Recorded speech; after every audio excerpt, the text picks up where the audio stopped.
Miller from Kansas City, Missouri. I've got two questions. First, not too long ago, I believe it was Fortune magazine that ran an article regarding personal tax rates, and at the risk of misquoting you, my recollection is that you favored higher personal rates even higher than those proposed by those in Washington. The second question is, I've heard Berkshire Hathaway referred to as nothing more than a high-priced rich man's mutual fund. Would you care to comment on that also? Well, on tax rates, if you ask me what I personally favor, I personally favor a steeply progressive consumption tax. That has a little more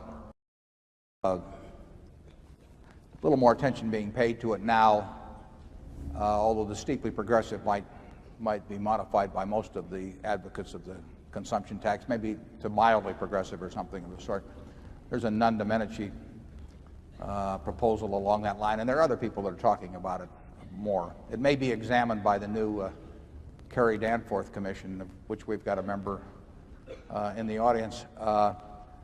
But I believe in, one way or another, I believe in progressive taxes. And so I am not shocked in terms of my own situation, and I don't think Charlie is particularly, about having a progressive income tax, although, like I say, I think society would run better over time if it were a progressive consumption tax instead. Do you want to comment on the tax situation you're on?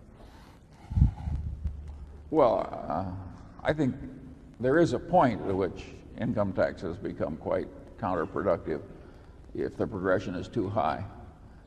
But I don't think we're there yet.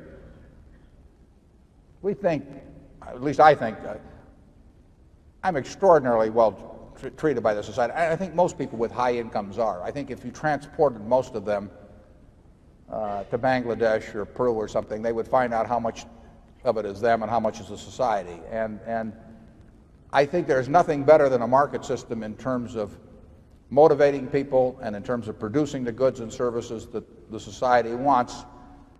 But I do think it gets a little out of whack in terms of what the productivity maybe of an outstanding teacher compared to somebody who is good at figuring out the intrinsic value of businesses. I don't have a better system on the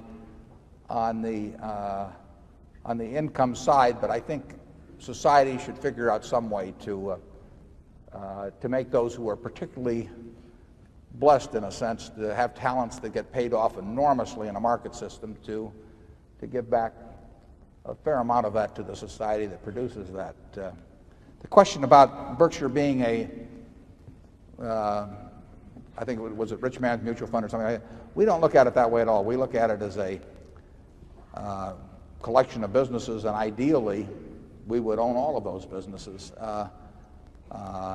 So it's to the extent that a mutual fund owns stock in a lot of companies and diversifies among businesses, and we try to own a lot of businesses ourselves, I guess that's true, but I guess you could say the same thing of General Electric or an operation like that. We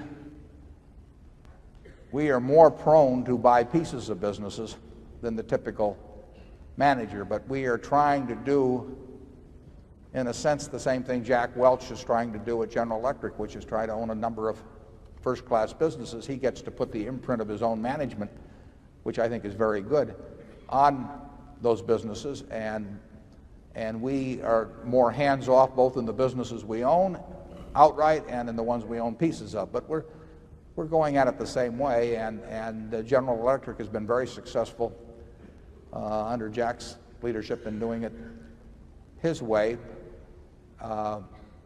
We think in terms of what we bring to the game and the problems of putting money to work all the time that our own system is, will work best for us. Charlie? Yeah, I've got nothing to add to that.